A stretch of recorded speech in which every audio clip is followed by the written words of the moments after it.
بسم اللہ الرحمن الرحیم۔ السلام علیکہ یا صاحب العصر والزمان۔ صبر کرو، جس نے تم کو گالی دی ہے اس کو اس کی اپنی پستیوں ہی میں رہنے دو، یعنی اس کو گندا پڑا رہنے دو، تم گندے نہ بنو، کیونکہ اس سے خدا راضی ہوتا ہے، یہ بہترین صبر کرنا ہے۔ اس طرح تمہارا دشمن خدا کی سزا کا از خود مستحق بن جاتا ہے۔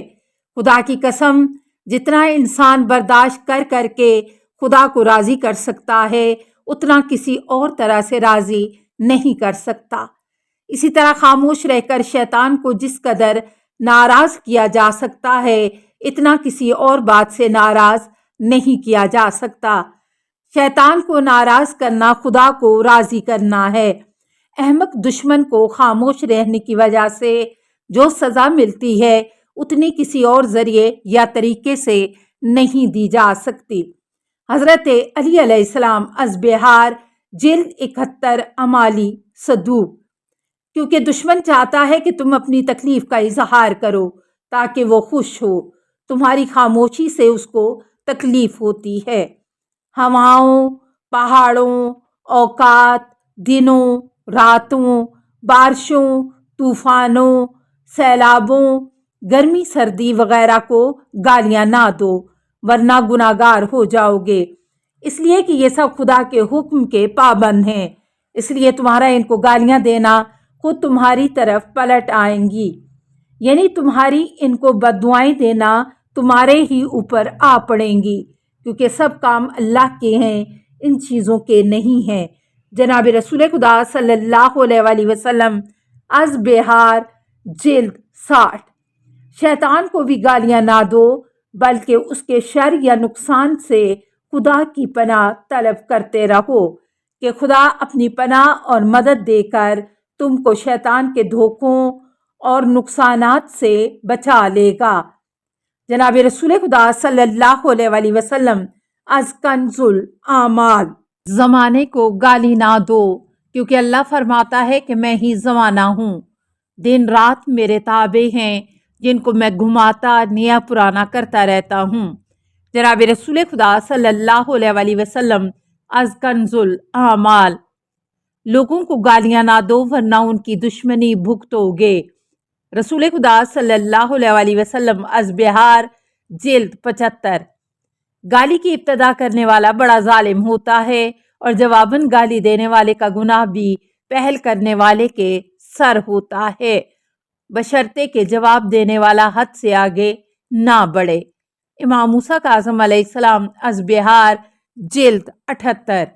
جب دو آدمی ایک دوسرے کو گالیاں دیتے ہیں تو جو کامیاب ہوتا ہے وہی سب سے زیادہ کمینہ ہوتا ہے۔ حضرت علی علیہ السلام از غرر الحکم۔ آپس میں ایک دوسرے کو گالیاں دینے والے دونوں شیطان ہوتے ہیں جو ایک دوسرے پر بھونکتے اور غراتے ہیں۔ رسول خدا صلی اللہ علیہ وآلہ وسلم از تنبیہ الخواطر۔ سب سے بڑا گناہ یہ ہے کہ انسان اپنے ماں باپ کو گالیاں دے۔ لوگوں نے پوچھا یا رسول اللہ، انسان کب اپنے ماں باپ کو گالیاں دیتا ہے؟ فرمایا ایک آدمی جب دوسرے کے ماں باپ کو گالیاں دیتا ہے تو دوسرا بھی اس کے ماں باپ کو گالیاں دیتا ہے۔ اس طرح وہ دوسروں کے ماں باپ کو گالیاں دے کر خود اپنے ماں باپ کو گالیاں دلواتا ہے۔ رسول خدا صلی اللہ علیہ وآلہ وسلم از تنبیہ الخواطر۔ جو نبی یا اس کے وصی کو گالیاں دیتا ہے وہ اصل میں نبی ہی کو گالیاں دیتا ہے۔ جو رسول خدا صلی اللہ علیہ وآلہ وسلم کو گالیاں دیتا ہے تو یہ معاملہ امام تک پہنچنے سے پہلے ہر معمولی آدمی اس کو قتل کر سکتا ہے۔ امام جعفر صادق علیہ السلام از وسائل الشیعہ جلد 18۔ نوٹ: نواسۂ رسول صلی اللہ علیہ وآلہ وسلم کو گالیاں دینا خدا کو گالیاں دینے کے برابر ہے، کیونکہ وہ خدا کے پیغام سنانے والے تھے، نیز اس سے تمام مسلمانوں کے دل دکھتے ہیں۔ دین، قرآن، ایمان، اسلام سب پر زد پڑتی ہے۔ اس لیے آدمی جو کھل کر سب کے سامنے رسول خدا صلی اللہ علیہ وآلہ وسلم کو گالیاں دے وہ واجب القتل ہے۔ بہت جلد تم سے کہا جائے گا کہ مجھے علی کو گالیاں دو تو تم اپنی گردنیں قتل ہونے کے لیے نہ بڑھا دینا، یعنی مجھے برا کہہ دینا، لیکن دل سے مجھے برا نہ سمجھنا، کیونکہ میں دین فطرت پر قائم ہوں۔ حضرت علی علیہ السلام از منجع السعادت جلد 2۔ یاد رکھو کہ امیر شام مجھے گالیاں دینے کا حکم بہت جلد دے گا۔ جہاں تک برا کہنے کا تعلق ہے تو تم مجھے برا بھلا کہہ دینا، کیونکہ اس طرح میری پاکی ہوگی، خدا کے پاس میرا مرتبہ اور بڑھے گا، کیونکہ میں اور مظلوم ہو جاؤں گا اور تمہاری جان بچ جائے گی۔ حضرت علی علیہ السلام از شرح نہج البلاغہ ابن ابی الحدید جلد 6۔ جو شخص مجبوراً دل نہ چاہتے ہوئے مجھے گالیاں دے گا تو اللہ جانتا ہے کہ وہ مجبور کر دیا گیا ہے۔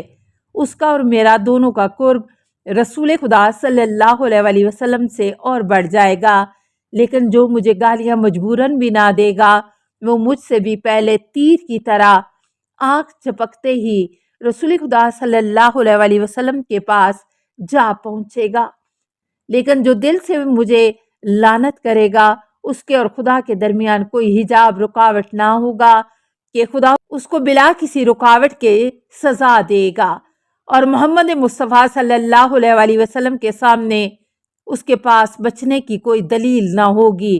حضرت علی علیہ السلام از امالی شیخ سعید۔ ایک شخص نے حضرت علی علیہ السلام سے کہا کہ کچھ لوگ آپ کو گالیاں دے رہے تھے، میں نے ایک کو پکڑ لیا ہے۔ فرمایا تو کیا میں اس کو قتل کر دوں جبکہ اس نے مجھے قتل نہیں کیا؟ اس شخص نے کہا کہ اس نے آپ کو گالیاں دی ہیں۔ حضرت علی علیہ السلام نے فرمایا پھر تم بھی اس کو گالیاں دے دو یا چھوڑ دو۔ کنز الاعمال۔ گالی کا بدلہ زیادہ سے زیادہ گالی ہو سکتا ہے یا پھر اس کو معاف کر دو۔ حضرت علی علیہ السلام از نہج البلاغہ حکمت 420۔ مارنا، قتل کرنا گالی دینے کی سزا نہیں ہو سکتا۔ زیادہ سے زیادہ کسی کے لیے یہ کہہ سکتے ہو کہ تو جھوٹا ہے، کنجوس ہے، بزدل ہے، بشرطے کہ وہ ایسا ہو، اس کی قوم، قبیلے، ماں باپ، بھائی بہنوں کو برا نہ کہو۔ حضرت رسول اکرم صلی اللہ علیہ وسلم از کنز الاعمال۔ نوٹ: کیونکہ گالی اکثر غصے اور جذبات کے غلبے کی وجہ سے دی جاتی ہے، اس لیے گالی دینے پر مارنا یا قتل کرنا جائز نہیں۔ زیادہ سے زیادہ برائی کا بدلہ اس جیسی برابری کی برائی سے دیا جا سکتا ہے۔ گالی کا بدلہ گالی ہے، لیکن معاف کرنا بہت بڑی فضیلت اور عقل مندی ہے، اور فساد اور خرابی کو جڑ سے کاٹ دینے کے برابر ہے۔ سبحان اللہ کے معنی۔ سبحان اللہ کا مطلب ہے خدا ہر قسم کی برائی، نقص سے بالکل پاک صاف ہے۔ رسول خدا صلی اللہ علیہ وسلم از تفسیر در منصور جلد اول۔ سبحان اللہ سے مطلب اللہ کے جلال، بڑائی کو بتانا ہے، اور یہ بتانا ہے کہ مشرک جو باتیں اللہ کے لیے کرتے ہیں ان سے خدا پاک صاف اور بلند ہے۔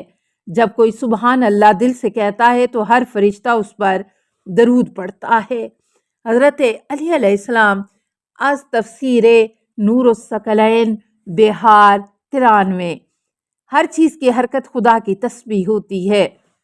تفسیر علی ابن ابراہیم بہار 60۔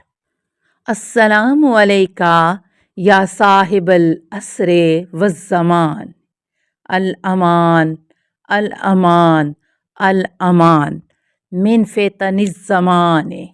السلام علیکہ یا خلیفۃ الرحمن، السلام علیکہ یا امام الانس والجان، السلام علیکہ یا مظہر الایمان، السلام علیکہ یا شریک القرآن، السلام علیکہ یا قاطع البرہان، السلام علیکہ یا امام زماننا، ھذا اجل اللہ فرجک وسہل اللہ مخرجک وظہورک۔ السلام علیکہ ورحمۃ اللہ۔ اللہم صلی علی محمد و آل محمد